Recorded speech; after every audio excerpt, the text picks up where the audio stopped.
আলহামদুলিল্লাহ। আল্লাহ আমার সংসারে চাইছে যে গুঁড়ো গাড়াতেছে, দেখতে একটা নাদুস নুদুস। আহারে আমার কলিজার টুকরা বউ, তুমি কি ঠিক আছো সোনা বউ? আমি একদম ঠিক আছি মাই ডার্লিং। আমি তোমার কত ভালোবাসি আমার সোনা বউ। আউ, আমার বাচ্চা হইলো নাকি? ও মাই গড। ওরে মোর সুবান আল্লাহ, এক লগে চার দইছে এরপর আরো একটা এদি লড়ে সরে না এবার এদি লড়ে উঠছে, দেই দেই শ্বাস করেনি, দেই দেই ও মা করে আব্বা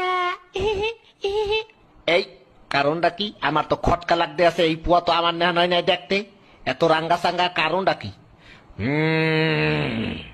শয়তান্য মাতারি, কি খবর? এই মাতারি, এই পোয়া আমার না। আপনি কি আমার সন্দেহ করতে আছেন? শয়তান্য বেরি, এই পোয়া আমি জন্মদিন নাই। তাই নাকি এই বুয়া আরেকবারের বেড়ায় জন্ম দিয়েছে? তুই পরকিয়া করছো বেটি? কি? আমার নামে এত বড় কথা, একটা জানি বুঝে যাবো। কি বেটি, তুই আমার গায়ে হাত দিছো?